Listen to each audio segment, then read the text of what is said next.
It had gone on for too long. The war, they called it. It's just the war, as if no other war had ever mattered. As if the galaxy had quietly agreed. This would be the one to define their age. Their memory, their legacy. It started with fire, doesn't it? Always a planet lost. Then, too, a defense line shattered like paper. Species that hadn't fought in centuries were suddenly scrambling for weapons they barely remembered how to use. The enemy? They were called the VRAL. Not machines, not mindless, but old. So old, no one really knew where they came from or what they wanted. Some said they had been here before. Others believed they had never left, that they had simply waited for the galaxy to grow soft. And when it did, they returned. No demands. No ultimatums. Just destruction. World by world, they came. Their ships were brutal, angular, moving in ways that broke physics. They didn't communicate. They didn't capture the unmade. And the galaxy responded at first with unity. Alliances. Formed overnight, ancient rivals stood shoulder to shoulder. A great military force was forged, made up of hundreds of species. Fleets combined, tactics shared, plans drawn, and still. The Vrol advanced. They didn't win through cleverness. They won through inevitability. They fought like time itself, slow, steady, and unstoppable. For every system the Alliance saved, they lost two more. For every counterattack, the Vrol adapted, learned, shifted. Their ships reconfigured mid-battle. Their soldiers regenerated in ways no one understood. Their minds, if they had minds, were unreadable. The war stretched. On decades past, home worlds fell. Refugee fleets grew so large, they needed their own governments. Whole languages disappeared as planets went dark. Some species simply stopped responding. No final words, no last stands, just gone. Even the Alliance began to wear. Thin resources drained, command structures fractured, petty arguments resurfaced. Leaders blamed one another. Accusations flew. And somewhere, in the middle of it all, was Earth. Humanity, still a young species by galactic standards. Bold, sometimes reckless, but persistent. Earth had joined the Alliance quickly and fought bravely. They weren't the strongest or the oldest or the most advanced, but they were there. Always human ships held the line at Lesser Reef. Human medics ran into cities others had fled. Human diplomats kept fractured, groups talking when it would have been easier to walk away. But even that wasn't enough, because this wasn't just a war of fire. This was a war of erosion, and the galaxy was running out of edges. At one point, Earth lost contact with two outer colonies in the span of a single week. Another two were evacuated at full speed, just hours ahead of annihilation, and still. No one knew why. No one knew what the Vrol wanted. Only that they were patient. They would grind everything down, system by system, and when there was nothing left, they'd simply vanish into the dark again. And the worst part? They never lost. Not truly. No decisive defeats. No retreats. At best, the Alliance would delay them, hold a position for a month. Maybe two. Then it would fall, and all they could do was move back, regroup, brace for the next wave. That's what. The war had become a game of surviving the inevitable. Even the oldest species had begun to speak of legacy instead of victory. It's preparing histories for what might remain after. It's trying to preserve art, culture, memory, fighting not to win, fighting not to disappear. And in the center of that crumbling hope, humanity remained quiet, not broken, not loud, just quiet, observing, waiting, because, as one old admiral once said in a private message, the others are fighting with everything they know. But maybe that's the problem. Maybe what we know isn't enough. And maybe, just maybe, there was still another way. Not to win the war by force, but to change the way the war was being fought. The breaking point didn't come with a scream. It came with silence. One by one, Alliance members stopped responding. Not because they had been destroyed, not always, but because they had given up. Some governments folded in on themselves, choosing to protect what few worlds they had left rather than waste ships on a war they couldn't win. Others simply vanished from the council channels, no farewell. It's no explanation. Entire systems were abandoned. The Vral didn't just target military worlds. They attacked symbols universities, temples, cultural archives. They didn't just want bodies. They wanted belief to die too. They understood something the Alliance had overlooked. You don't have to burn the whole house down. Just make people believe it's already burning. And it worked. Morale collapsed. News channels stopped airing battle reports. There were too many losses and too few victories. Civilians began hoarding passage to deep space havens. Whole industries were redirected toward evacuation. Instead of resistance, the Alliance command fractured. Admirals blamed politicians.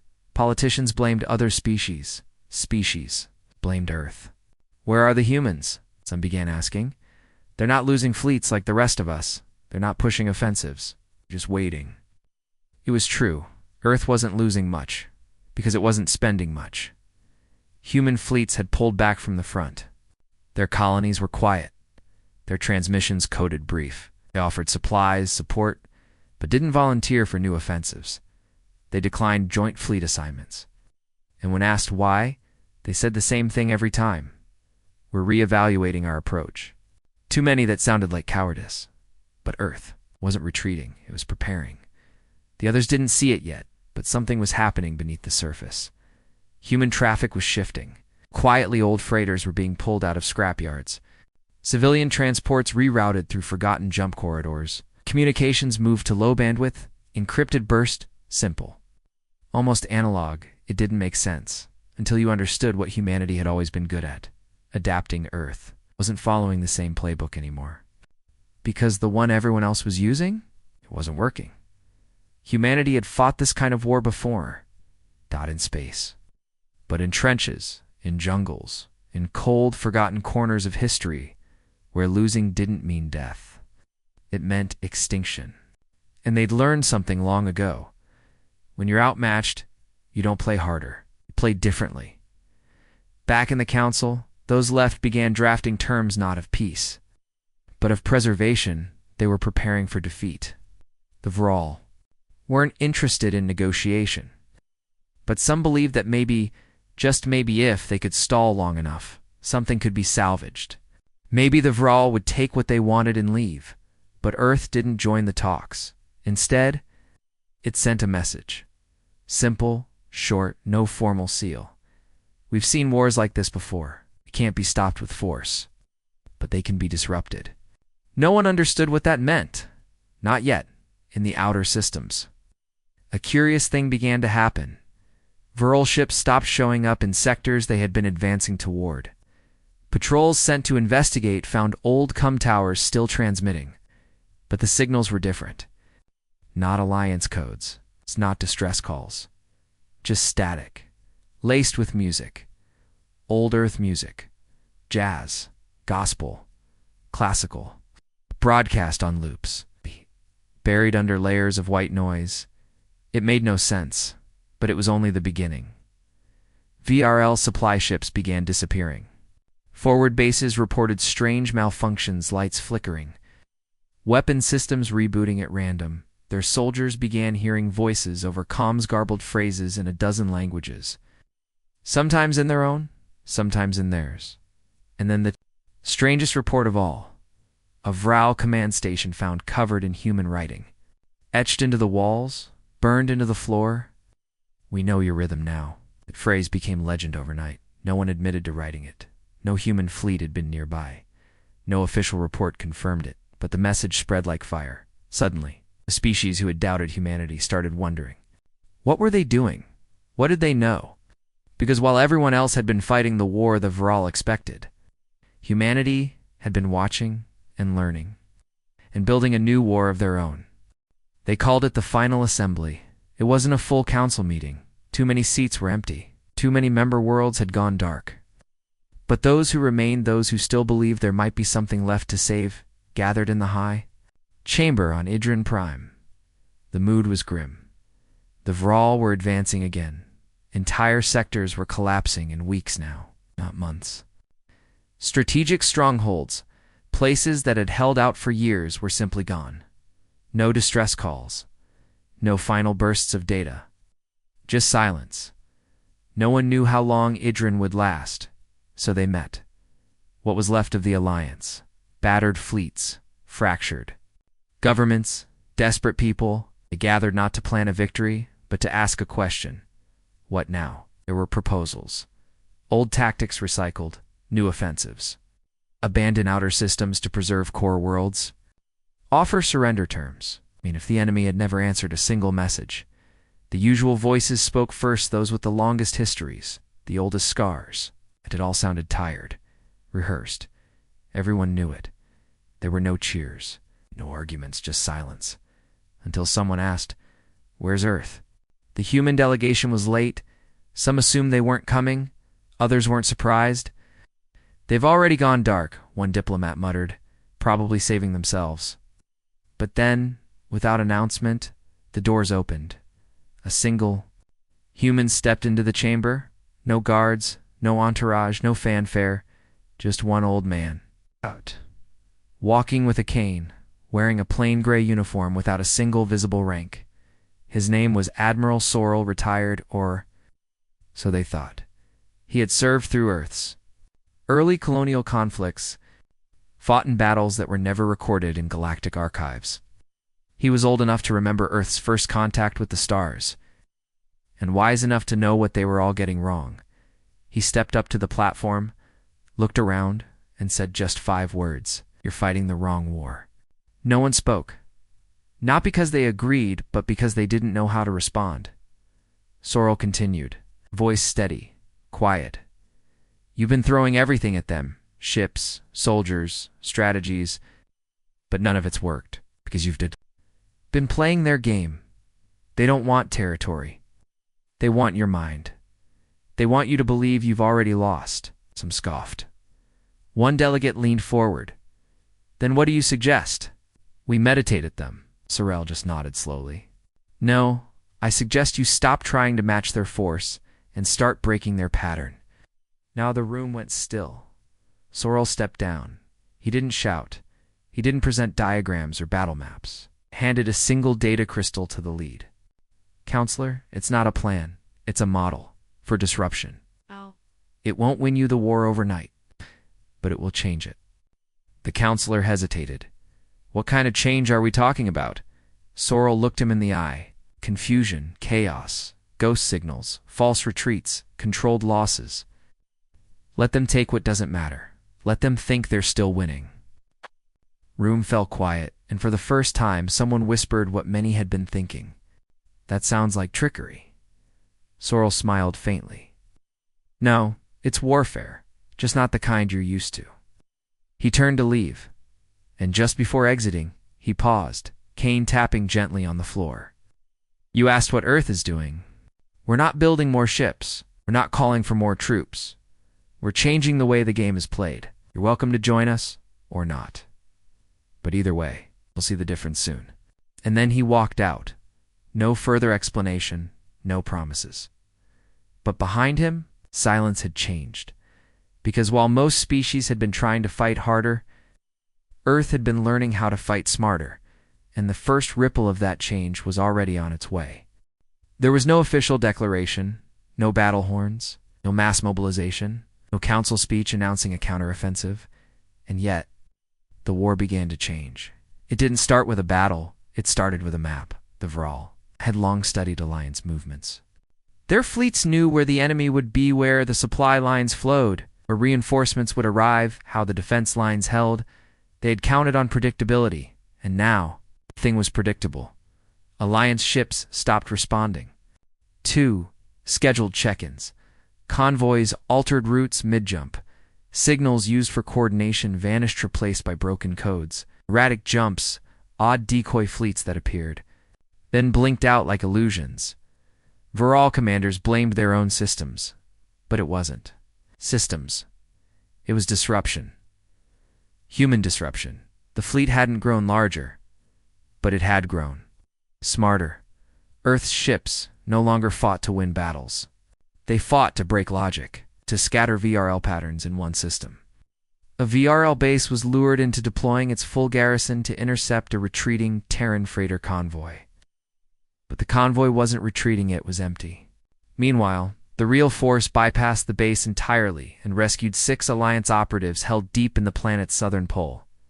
No, one saw it coming, because the humans had stopped using strategy. They were now using tactics, and not tactics.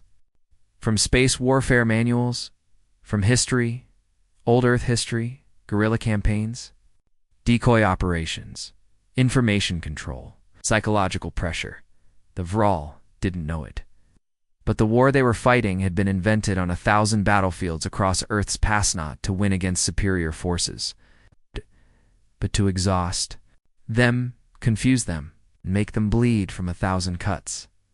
The Vral tried to adapt, but how do you fight an enemy that won't stand still? That doesn't fight to hold ground, doesn't look like it's winning, but still keeps gaining ground? It wasn't about defeating the Vral fleets anymore. It was about taking away their certainty, and that they had never trained for. In one outer sector, Vral scouts found entire Alliance facilities seemingly abandoned. No damage, no bodies, just gone. But the buildings were left intact. The power still ran. The lights were on, as if people had simply vanished mid-meal. The Vral took it as a victory, until they realized those same abandoned bases were transmitting encrypted signals, echoes, false telemetry filling the VRL systems with noise, conflicting reports, ghost ships on scans, phantom fleets that weren't real but were just real enough to force the VRL to divert attention. Meanwhile, real human operatives slipped behind enemy lines, quietly, without heavy weapons. They didn't destroy command centers, they didn't kill officers, they changed scripts, reprogrammed sensors, planted rumors. They left questions. Why did that outpost vanish? Where is the missing fleet? Are we being hunted? And that, more than any weapon, began to slow the Vral down, because they weren't just facing resistance anymore. They were facing doubt. Reports began to circulate among surviving Alliance cells. We don't know what Earth is doing, one commander wrote, but the VRL are hesitating. The first time they're hesitating. On a reclaimed moon near the edge of the Perilith Belt, an intercepted Vral transmission was translated by human linguists. The message was short, shaken. They are not fighting, they are interfering. It is impossible to calculate their intent. The flow is broken. Earth never confirmed or denied its involvement. They just kept moving, changing supply routes daily, using atmospheric interference to scramble enemy sensors, broadcasting old Earth's television shows on VRL, communication bands sometimes, entire episodes of black and white sitcoms buried beneath static. It wasn't random, it was pressure. Little by little, the unshakable enemy began to shake. Not because Earth had superior firepower, but because Earth had changed the war into something the Vral didn't recognize. It wasn't about domination, it was about disorientation, and that was only the beginning. It didn't happen all at once. No great battle, no flag planted in victory, just a change, subtle shift in momentum. At first it was small things. Vral patrol ships, once methodical and relentless, began hesitating before entering uncharted zones. Scouts reported strange phenomena, lights flickering in deep space, long-range sensors glitching, entire planets broadcasting nothing but old human music, layered under encryption pulses. They called it interference, but they couldn't explain it. Entire sectors, once firmly in Vral hands, began slipping through their grasp, not because they were conquered, but because they became unusable. Navigation systems failed. Supply lines were misdirected. Vral AI began returning corrupted data, as if unsure of what was real. One fleet, dispatched to resecure a critical mining world, arrived only to find the entire planet had been evacuated not by force, but by deception. Every settlement was gone, every city empty, all resource stockpiles removed, no defenders, no conflict, just silence. A single message scrawled across. It's the main tower of the orbital station. You're not losing ships. You're losing time. That was the first sign.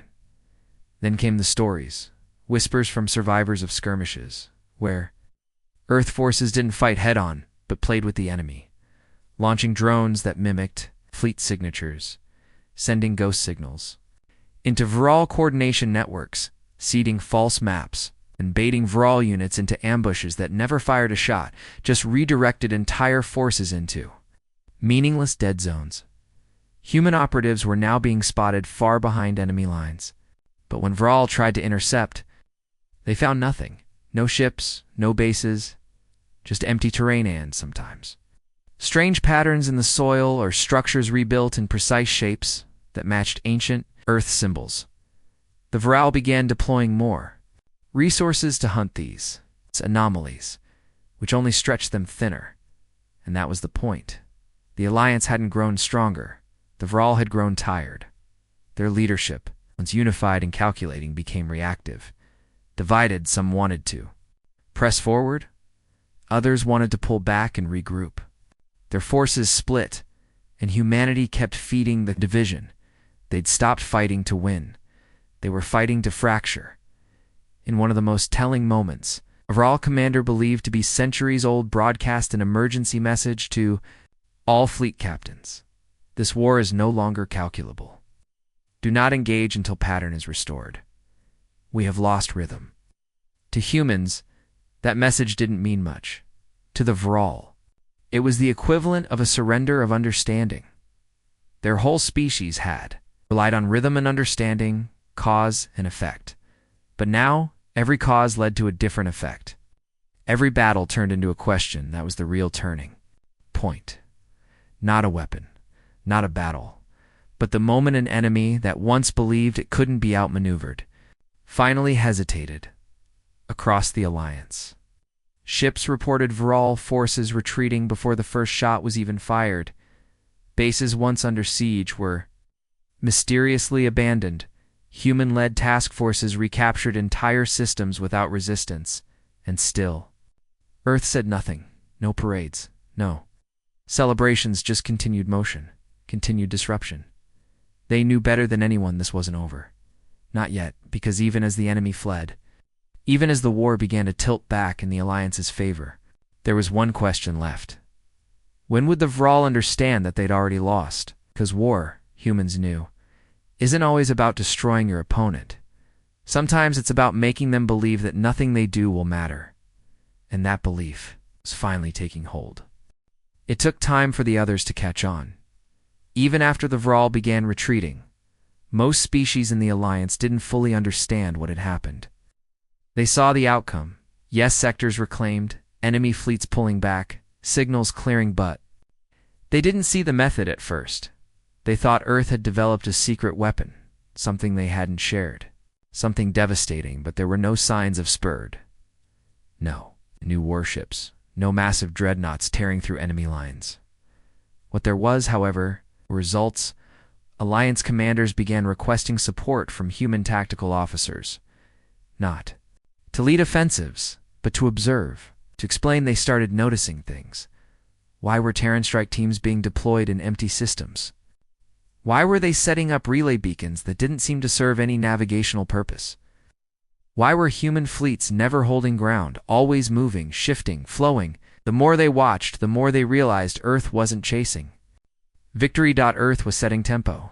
They weren't reacting to the enemy. They were forcing the enemy to react to them. The war was no longer being fought over territory. It was being fought over information. And Earth was winning. On a gas giant moon, a council of allied generals sat down with a human colonel named Lyra Anders. She brought no data slate, no maps. She brought a question. What do you fear more, losing a battle, or not knowing where your enemy is? The generals stared at her and slowly they understood. Because the Vral weren't being defeated by force, they were being unmade. By doubt, by not knowing, by not understanding. And now, the Alliance had a choice. Keep fighting the old way, pushing front lines, counting ships, measuring outcomes in bodies, or evolve. It wasn't easy. Most species in the Alliance had long histories of formal warfare. Defined rules, clear structure. That's what they were built for. But Earth had always been different. Earth had grown through chaos, through misdirection, through history shaped by resistance movements and underdog victories to the humans. The symmetry wasn't weakness, it was familiar, and now that familiarity was spreading. Allied fleets began shifting to smaller, more flexible squadrons. Planets no longer focused on fortifications. They focused on mobility. AI. Systems were redesigned to mimic human unpredictability, injecting error into their own calculations to stay ahead of raw. Counter-adaptation. False transmissions were sent deliberately to confuse the enemy. Decoy planets were projected through planetary cloaks. Even language became a tool of war-overall communication. Channels were flooded with mimicked distress calls, whispered in their own tongue. The enemy started seeing threats where there were none, and that was the point. Because once an enemy doubts everything, they start trusting nothing. That's when the real collapse begins. Reports came in. Entire VL outposts detonated their own bases thinking they were infiltrated. Ships changed course mid-flight and disappeared into unstable jump corridors. Chasing phantom signals, high command units went dark. In one intercepted transmission, a Viral officer, its voice shaky, uncharacteristic, said just 5 words. "We are not the hunters." That sentence passed like wildfire through the Alliance, because it wasn't just a military shift, it was psychological. The Viral had once believed they were invincible now. They believed they were vulnerable, and not because they had been defeated, but because their enemy had shown them something worse. That fear is more powerful than fire. Earth didn't just bring weapons to the war. They brought doubt. They changed how the Viral saw the galaxy, and more importantly, how the galaxy saw itself. No longer bound by old rules, no longer limited by what they thought war had to be, because now they knew. Victory isn't always about strength. Sometimes it's about shaping the fight before the first shot is ever fired. They had never spoken, not once. From the first day of the war, the Viral had been silent. No messages, no declarations, no warnings. They simply appeared, attacked, and moved on. The galaxy had assumed it was their nature, that they were beyond diplomacy, beyond language, that they simply didn't care to speak with the rest of the stars. But then the war changed, and so did they. It started as a whisper. An intercepted transmission on a frequency the Alliance hadn't even known. The Viral used, scrambled, distorted, coming from deep within the Red Shroud Nebula, where no Allied forces had ventured in years. The signal was directed at one destination: Earth. The Council decrypted it, played it twice, analyzed every waveform. It contained only one sentence. "What did you do to us?" That was it? No demand? No. Rage, just a question, and behind that question a weight, something heavy, something close to fear. For the first time, the Viral sounded. Lost. The Council called an emergency meeting. Should they respond? Should they ignore it? Was it bait? Earth said nothing, at least not to the Council. But 3 days later, another message was picked up, sent back along the same channel. It was short, quiet, human. "We didn't fight harder, we fought smarter." There was a long silence after that then. Nothing more. No retaliation, no response. But across Viral-controlled space, something began to shift. Their forward fleets, once aggressive and tireless, stopped advancing. Their command ships went dark. In key sectors, VRL activity dropped by half. Patrols vanished. Occupied planets, once crawling with Viral presence, were now barely held. It wasn't surrender. It was something else. Uncertainty. Earth hadn't just weakened the Viral's grip, they'd fractured their belief in their own dominance. Because for a species that had never known defeat, not in living memory, not understanding how they were being outmaneuvered, it was worse than loss. It was a fracture in their identity. They tried to predict Earth's next move. They failed. They tried to isolate human activity. It didn't help because Earth wasn't operating in straight lines. They weren't bound by old strategies or cultural rigidity. They weren't trying to prove superiority, they were trying to win, and they were willing to use every lesson learned from every brutal, desperate, uneven war their planet had ever known. The Vral had faced strength before. They had faced resistance. They had never faced unpredictability, and that's what broke them. When their message arrived asking how, it wasn't a diplomatic gesture. It was the sound of a wall cracking, of certainty. It's falling away, of something ancient finally realizing. They didn't understand the world anymore, and they didn't understand the humans. Because Earth didn't change the war with bigger guns, they changed the rules beneath it. They redefined what it meant to fight, not with power, but with creativity and the Vral. For the first time in generations, they were outmatched. Not in force, but in imagination. That was the moment the galaxy finally understood. Why humanity had lasted so long on its own brutal world. Why they had risen from stone to starships in such a short span of time, because humans adapt. And when they do it together quietly, steadily, relentlessly, they change the game. The war didn't end with surrender. There was no treaty signing, no parades, no single battle that historians would circle in red as the moment it was won. It ended in the way deep wars often do, quietly, subtly, as if the violence had never belonged. In the first place, the Vral didn't collapse. They didn't fall to invasion or bombing runs. They simply stopped. Their fleets withdrew, their transmissions went silent, and their grip on the galaxy faded like smoke caught in a rising wind.